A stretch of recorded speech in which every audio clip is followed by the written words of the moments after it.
푸른 달에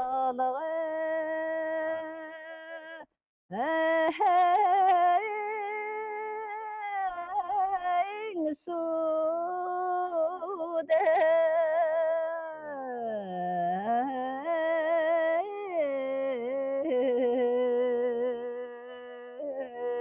Өмнөгов аймгийн хан хонгор сумын соёлын төвөөс үзүүлж байна.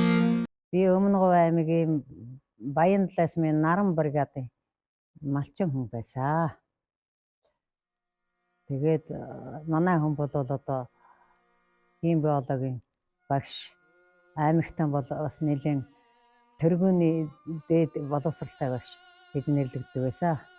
Бид хоёр дундаасаа 7 хүүхэдтэй.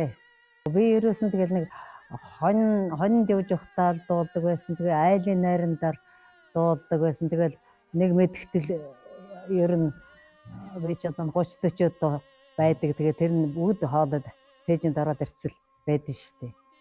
Тэгээд 84 оноос хойш л би ер нь дуулж эхэлсэн. Номгонд дуулж байсан.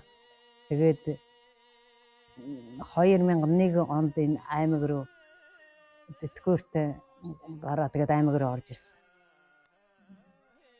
Тэгээд одоо тэр 2001 оноос хойш ер нь үргэлжил ингээл бас тайзан дараа зөндөө дуулдаг юм. Би 2001 онд аймаг руу ороод ирсэн. Тэгээд 70 задгаас сумын 4 дэх орогийн дарга Цэцгээ гэдэг хүн л намайг анх одоо тайзан дээр гаргасан. Тэгэхэд би бас жоохон сандардаг байсан. Бараг л зүрхний муучаал гардаг байсан. Хотоос одоо зохиогдож ирсэн дууны уралдаанд 2 ч ардын аялгаа гэсэн уралдаанд оролцсон. Бас дуун цэнгүүнд оролцсон би 20 хүнээс 1-р байранд орсон. Ардын дуу бол үнэхээр сайхан нутаг ус магтсан тийм одоо сайхан дуу. Ардын дуу бол гоё аялгаатай гоё дуу шиг л санагддаг шүү дээ. Би чи ардын дуугаал бол байдаг. Адар сүрэнгийн дууг сонсдог байсан. Тэгээ дээр үед чинь бас нэг араада мараада жоохон ховорхон байдаг байсан. Тэгээ сүүлийн бүлэгт араадаатай бол адар сүрэн түмэн дэмбэрэл өдрүүдийн дуу сайхан дуу байх шиг санагддаг.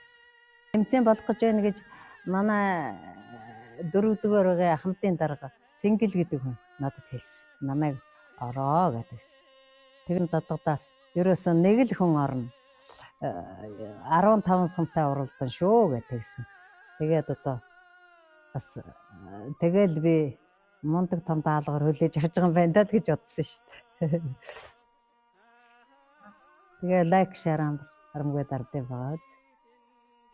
За бүх оролцож байгаа дуучидтан амжилт хүсье. Оруулж байгаа та бүхэндээ маш их баярлалаа.